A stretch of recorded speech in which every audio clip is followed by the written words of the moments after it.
Bom dia, gente. Hoje a gente vai dar encerramento ao nosso conteúdo, né, ao nosso módulo. Aqui a gente parou na aula passada na página falando sobre respiração celular, sobre o ciclo de Krebs, uma parte bem chata mesmo, assim, em sentido de ser meio complicada, de entender, envolve muita relação entre biologia e química, e quando tem essas duas áreas envolvidas, realmente dá um pouquinho de dor de cabeça, um pouquinho complicado para entender mesmo, mas depois vocês pegam mais fácil, vê o que significa cada sigla, e aí vai entender melhor como ocorre todo esse processo de produção, síntese de adenosina trifosfato. Mas hoje a gente vai estar falando a partir agora do tópico fermentação, que é outro tipo de processo que ocorre na célula, que ele não é aeróbico, que ele é anaeróbico, que não há a utilização de oxigênio. Então, a fermentação é um processo de obtenção de energia em que substâncias orgânicas do alimento são degradadas apenas parcialmente, originando moléculas menores. A fermentação é utilizada por muitos fungos e bactérias que vivem em ambientes pobres em gás oxigênio. Até mesmo algumas de nossas próprias células executam fermentação se faltar gás oxigênio para a respiração celular. A fermentação é basicamente semelhante à glicólise. Uma molécula de glicose é degradada a duas moléculas de ácido pirúvico, liberando energia suficiente para um rendimento líquido de 2 ATP. Na sequência do processo, o ácido pirúvico recebe elétrons de hidrogênio do hidróxido de sódio, transformando-se em ácido láctico ou etanol e gás carbônico, dependendo do tipo de organismo que realiza o processo. Eu sei que ficou meio complicado, mas a gente vai ver separadamente. Existem tipos de fermentação. Existe a fermentação láctica e a fermentação alcoólica. A fermentação láctica transforma-se em ácido láctico no produto e tem muita relação com o pH do leite, por exemplo, que é mais ácido e a causa abaixamento ou da coagulação de proteínas.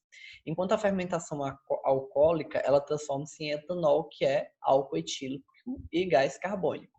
Esse tipo de fermentação é realizado principalmente por fungos. Há milênios a humanidade emprega essas leveduras na fabricação de bebidas alcoólicas, como a cerveja, por exemplo. Ela é feita a partir da cevada. A cevada é uma levedura. Uma levedura é um tipo de fungo que na sua fermentação, por meio de fungos, ele produz substância alcoólica, ele produz álcool etílico e gás carbônico, que é o que faz as bolinhas das bebidas alcoólicas, de algumas bebidas alcoólicas que são adstringentes, que têm gás.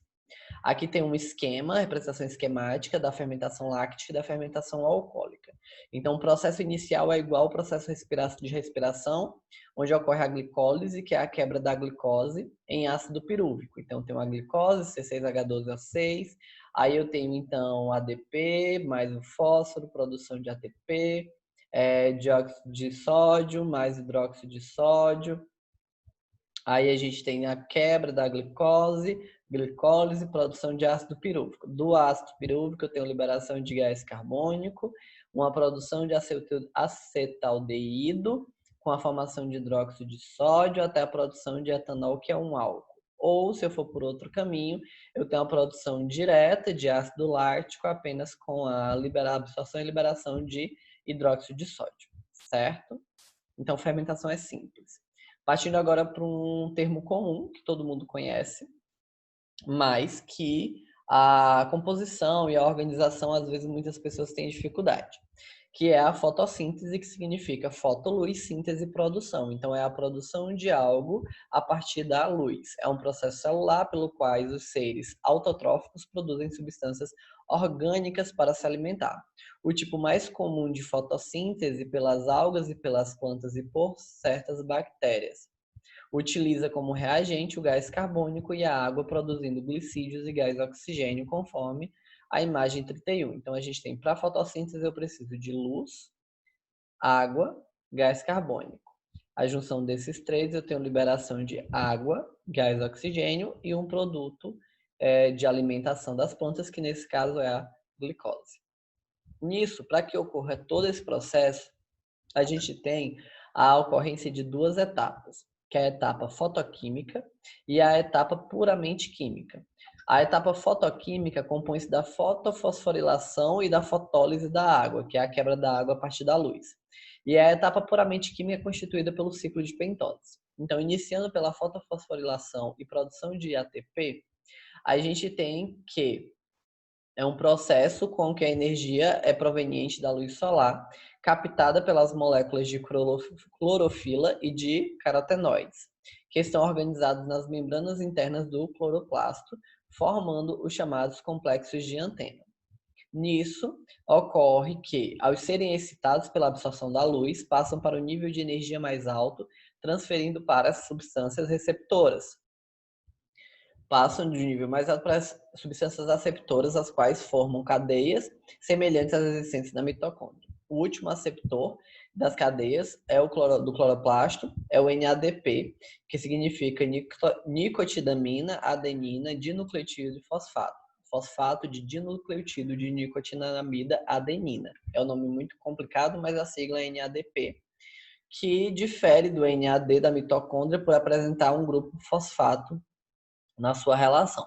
Sendo assim, a energia é liberada e, à medida que os íons de hidrogênio se concentram dentro dos tilacoides, aumenta a tendência de se difundirem de volta ao estroma. Para isso, a única maneira de atravessar os complexos presentes na membrana é por meio de energia, como motores rotatórios que giram para a passagem de hidrogênio. Depois da fosforilação, que é esse processo de inserção de fósforo e produção de energia, vem a fotólise da água por meio da energia solar, em que ocorre a reação de Hill, que pode ser escrita em termos químicos, onde eu tenho uma água quebrada pela luz, forma gás oxigênio, íons de hidrogênio e elétrons livres. Tudo isso acontece dentro do cloroplasto, a energia luminosa que é absorvida, o complexo de antena que está inserido aqui dentro, a presença de prótons de hidrogênio, a redutase do NADP, aqui a saída e a entrada dele, a organização, ó, entre dentro da membrana do cloroplasto, todo o processo de absorção e inserção de energia até a formação do processo inicial da fotossíntese.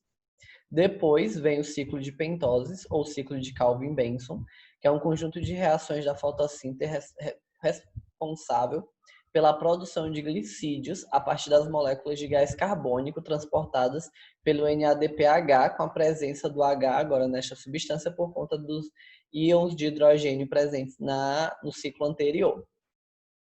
Então, a gente tem os hidrogênios provenientes da fotólise e o ATP formado da fotofosforilação, que ocorre o ciclo de Calvin-Benson na absorção de gás carbônico, liberação de energia, sempre liberação de energia, até a formação do produto que eu quero da minha fotossíntese, né? A representação esquemática em que a gente tem a ribose, o bifosfato, a gente tem o glicídio, tudo para a produção de um alimento e da liberação de oxigênio. Depois que a gente passa por essa fase, que é a fase que eu uso luz, eu vou para a segunda fase, que não necessariamente eu preciso de luz, que é a fase quimiossíntese, que é a fase em que eu vou ser só quimicamente responsável, eu não preciso mais de fatores externos.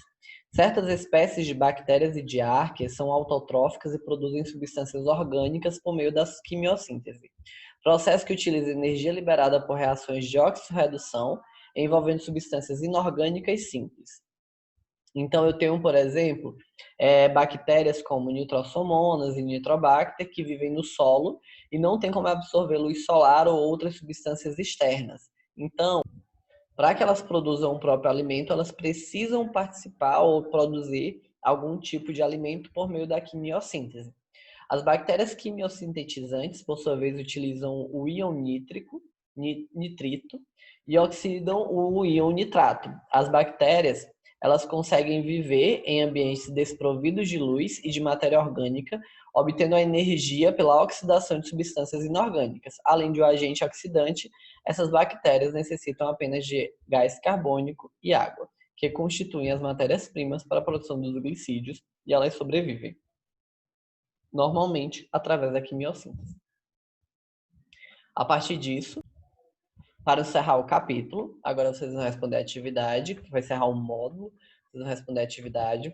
Na aula passada eu passei para vocês até a questão aqui relacionada ainda às organelas, agora que a gente entrou na parte química, entre os processos energéticos. Então, vocês vão responder da questão 46 até o final da apostila, que é a questão 70, das questões de marcar, certo?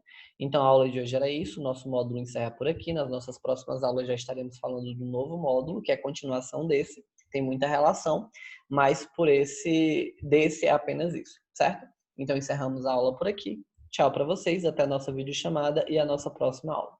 Tchau!